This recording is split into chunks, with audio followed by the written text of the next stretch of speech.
Annoncé depuis la fin du mois de mai, Philippe Hervé est le nouveau coach de l'équipe professionnelle de basket de l'Élan Chalon pour une durée de 3 ans. Il reprend les rênes d'un Élan en fin de classement pour la saison 2018-2019. Interview avec celui qui, il y a près de 23 ans, propulse l'Élan dans l'élite du basket français.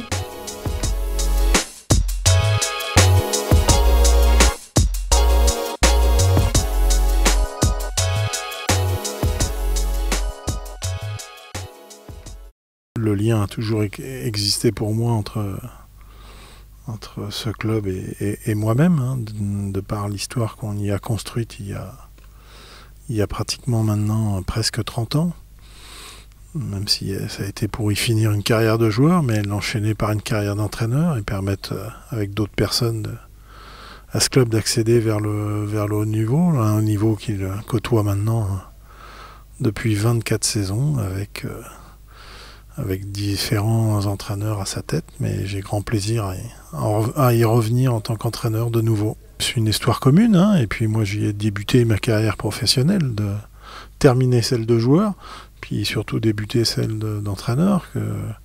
Voilà, j'ai eu la chance de pouvoir débuter ici, j'ai eu la chance de rencontrer Dominique Juillot, le président, qui m'a fait confiance et qui m'a permis de grandir en même temps que le club. Hein. Ça a été...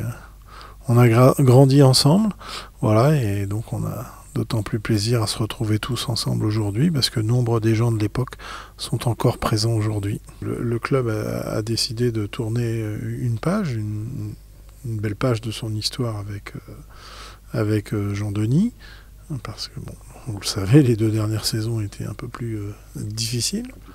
Voilà, donc à partir de là, Dominique s'est tourné vers les entraîneurs disponibles et j'en faisais partie. Voilà, on avait évoqué par le passé, compte tenu de notre passé commun, d'envisager éventuellement un jour peut-être un retour, mais encore fallait-il que le timing soit le bon. Ça n'a jamais été le cas jusqu'à maintenant, que ce soit pour l'Élan ou pour moi-même. Et puis là, le timing était bon puisque j'étais disponible et donc très vite pour moi, la décision a été de revenir. Parce que d'abord, même si j'apprécie ce club, il ne faut quand même pas oublier que l'Élan Chalon, c'est un des grands clubs du basket français maintenant.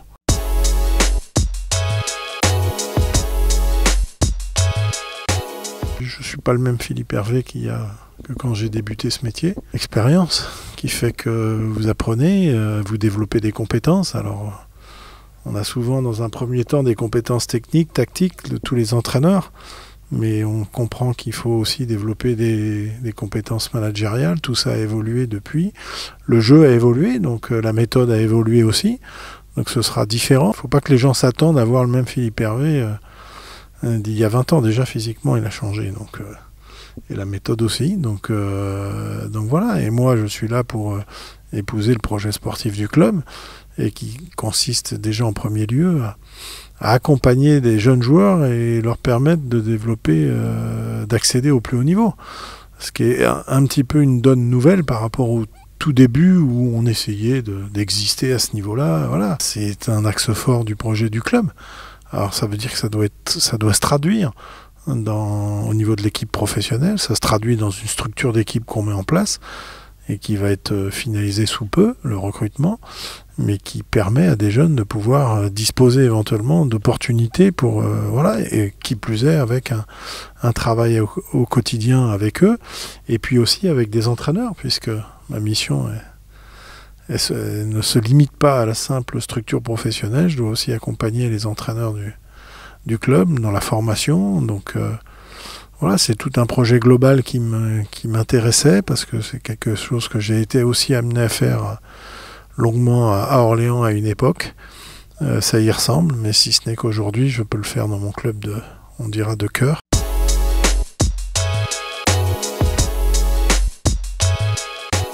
On a une idée du jeu à 5, hein, qui est le basket, dans l'idéal. Alors c'est pas si simple que ça à faire. Maintenant, tout dépend aussi de la qualité du quotidien, de l'investissement de chacun, de la confiance que les gens accorderont aussi tout de suite au staff, parce que c'est d'autant plus facile quand les joueurs vous font vite confiance pour la mise en place de ce que vous voulez mettre en place. Voilà, tout ça va y participer, donc ça demande plus ou moins de temps, mais le définir c'est difficile parce que ça va dépendre pour beaucoup des joueurs qui vont nous rejoindre. La structure d'équipe, elle sera de 7 joueurs confirmés, ce qui est peu, ce qui est rarissime, ce qui ne se fait pas dans toutes les autres équipes de Jeep Elite. 7 joueurs confirmés, on n'aura très certainement que 4 joueurs étrangers sur les 6 dont on a le droit. On aura même peut-être certainement que 3 américains uniquement. Et après, autour de ces 7 joueurs, parce que feront partie de 7, 3 joueurs français, on a nos 5 potentiels. Alors quand je dis confirmés, c'est des gens qui sont capables de jouer 20-25 minutes en Jeep Elite. Ce qui n'est pas le cas pour aujourd'hui Hassan Ndoye, pour Mathis Dosuyovo, pour Etienne K, pour Baba Carnias, pour Hugo Besson. Voilà, c'est tous ces gens-là qu'on va essayer d'accompagner quotidiennement. À eux de répondre aussi à l'exigence qui sera formulée quotidiennement pour eux. Il y aura de la concurrence, ils le savent. Donc, mais c'est intéressant, c'est un beau projet à mener.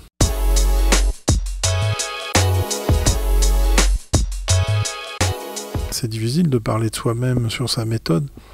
On peut être pour certains exigeant, peut-être pas assez, ou je ne saurais pas le dire.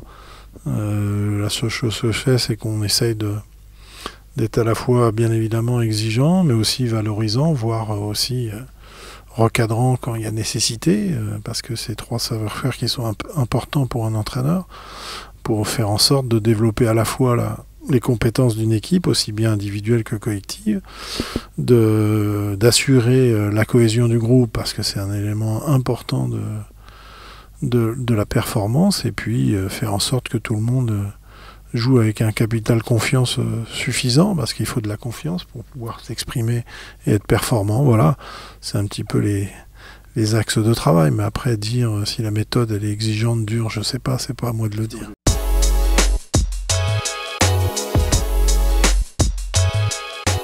En Jeep Elite, vous avez 12 clubs qui se préoccupent, avant même le début du championnat, du maintien. C'est la réalité.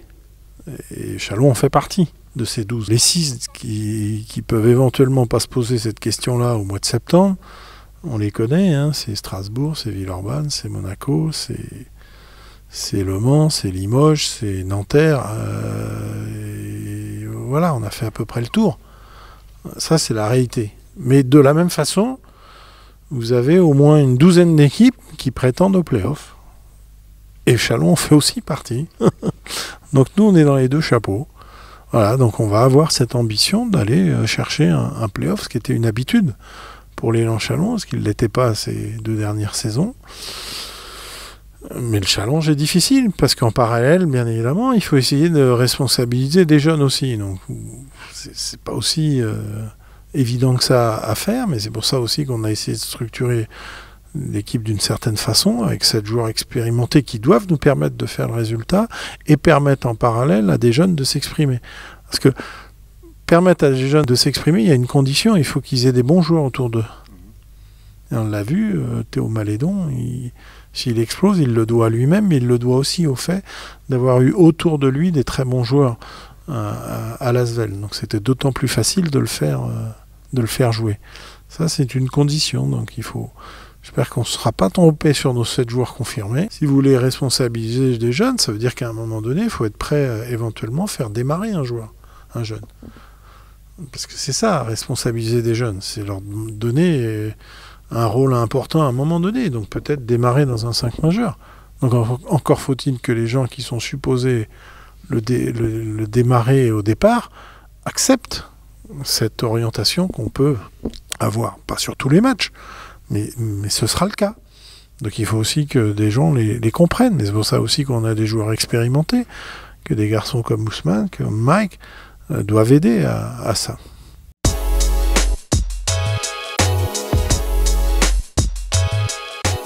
La seule pression que j'ai, moi, c'est celle du quotidien, du travail, parce que le travail principal d'un entraîneur, c'est du lundi au vendredi. Parce que on n'oubliera jamais que le match, il appartient aux joueurs, même si, bien évidemment, l'entraîneur peut avoir une influence le jour J, Mais pour autant, moi, ma pression, elle existe du lundi au vendredi, parce que là, les enjeux sont importants pour tout le staff. Parce qu'il faut faire travailler une équipe, donc la faire grandir, la faire progresser, mais pas simplement un collectif, mais aussi des individus. Et dans notre projet, c'est fondamental qu'on soit bon pour accompagner nos jeunes matin et soir, du lundi au vendredi. Et ma pression à moi, c'est celle-là. Et puis, vous apprenez à gérer cette pression-là, du résultat, parce qu'aujourd'hui, il y a 20 ans, 25 ans d'expérience dans le métier, donc on subit moins cette pression.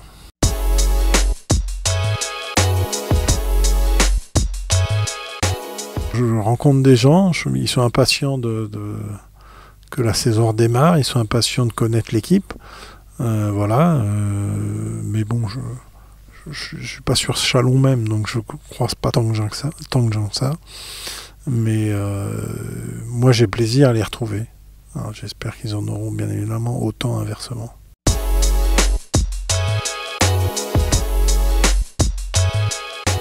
L'été, il est simple, hein. Le retour des joueurs est prévu le 5 août. Il y a des examens médicaux pendant 2 jours avant qu'on puisse vraiment entrer dans le vif du sujet le mercredi 7 au matin pour la préparation physique.